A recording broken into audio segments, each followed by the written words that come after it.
जो शर्ट है, वो जो पैंट है, वो गीला हो चुका है और साथ में वो हाथ कांपते, जो हमें ये बतलाते हैं कि वो क्या हो चुके, कमजोर हो चुके। वो रिफ्यूज करे कि ना वो उनसे किसी तरह का जोक शेयर करेंगे, ना ही वो किसी तरह का सीक्रेट उनसे क्या बात करेंगे।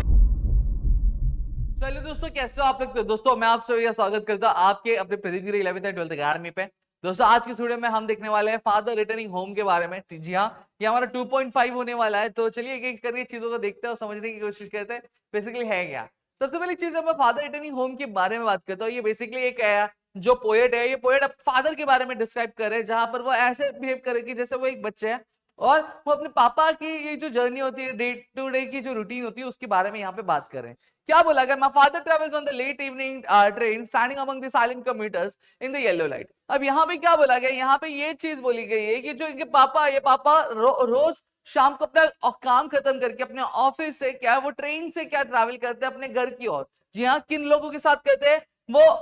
आप शांति से खड़े होके आते हैं। किन के बीच में? कुछ ऐसे कम्यूटर्स। कम्यूटर्स मतलब क्या होता है? जो शांति से क्या करते हैं, रेगुलरली ट्रैवल करते हैं। अब यहाँ पे शांति से मतलब क्या कहा गया? मतलब ये कहा गया कि जैसे उनके जो पापा हैं वो थके हुए हैं, वो बोलते हैं ना कि बहुत ज्यादा टायर्ड हो गए, उसी तरीके से जो बाकी लोग ट्रेन में वो भी क्या थक चुके हैं और वो आराम से अपने घर की तरफ के जाने की कोशिश कर रहे हैं। Turbo slide past his unseeing eyes, his shirt and pants are soggy and his black raincoat. अब यहाँ पे क्या बोला गया? यहाँ पे ये बोला गया कि जब ट्रेन जा रही है, जब ट्रेन जाती है तो वो आजू बाजू कई सारे घरों के बीच में से जाती है, रेजिडेंशियल एरिया के बाजू में से जाती है। लेकिन इनके जो डैड है वो इतने थक चुके हैं कि उनको आजू बाजू का कुछ भी समझ में नहीं आ रहा है, कुछ भी वो ना नहीं देख रहे हैं। और साथ ही साथ उनके पापा का जो शर्ट है, वो जो पैंट है, वो गीला हो चुका है और साथ ही साथ जो रेनकोट है वो भी क्या बहुत ज्यादा गीला हो चुका है। Stained with the mud and his bag stuffed with the book is falling apart. अब यहाँ पे क्या बोला गया है कि इनके जो पापा का जो बैग है, वो बैग क्या हो चुका है? वो मिट्टी का दाग लग चुका है, मिट्टी लग चुकी है उसमें। और साथ ही साथ जो बुक्स है, वो बुक्स क्या हो रही है? वो इधर उधर गिरते हुए दिखाई दे रहे हैं।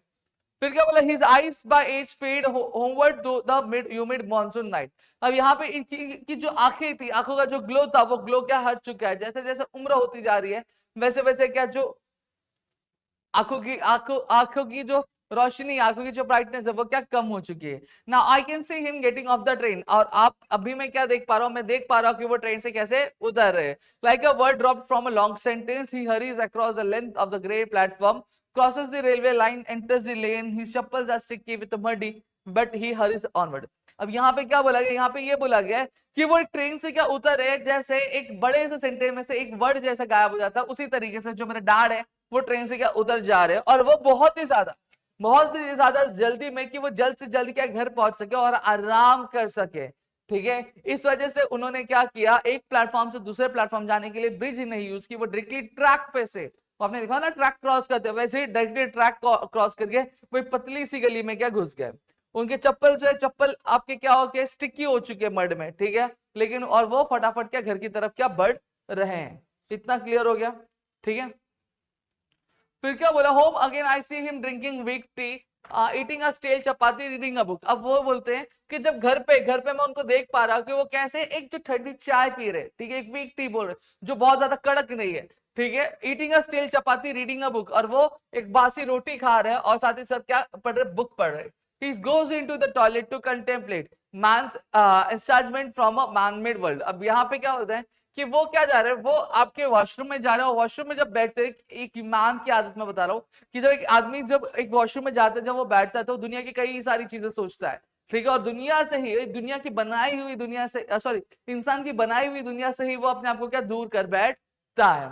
Coming out he trembles at the thing. अब जब वो बाहर आते तो उनके जो हाथ है वो हाथ कांपते, जो हमें ये बतलाते हैं कि वो क्या हो चुके? कमजोर हो चुके, वो बूढ़े हो चुके। The cold water running over his brown heads, a few droplets clinging to the graying hair on his wrist. अब यहाँ पे क्या बोल रहा है कि ये जो इनके हाथों पे से जो पानी बह रहा है, ठीक है, तो उसके जो कुछ ड्रॉपलेट्स, वो ड्रॉपलेट्स क्या हो रहे हैं? वो उनकी जो ग्रे हेयर्स है, जो हाथों पे जो बाल होते हैं, ठीक है, बालों का कलर क्या गया? ग्रे कहा गया, जिससे हमें पता चल रहा है बूढ़े हो चुके हैं।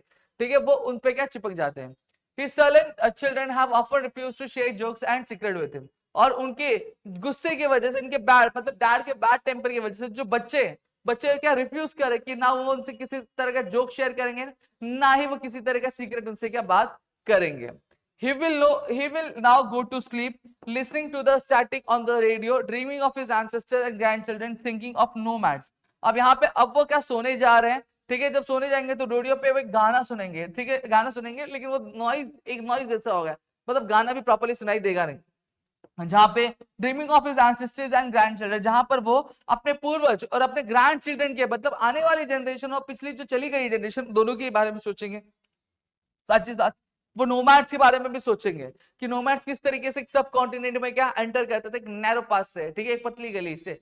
यहाँ पे नोमैड्स का मतलब क्या होता है, हमारे जो एंसेस्टर्स थे, ठीक है, जो इधर उधर भटका करते थे, हंटर्स और गैदरर्स जिनको हम कहते थे, वो उनके बारे में भी सोचेंगे कि कैसे वो एक कॉन्टिनेंट से दूसरे कॉन्टिनेंट में एंटर करते थे, वो एक पतले नैरो पास से, ठीक है।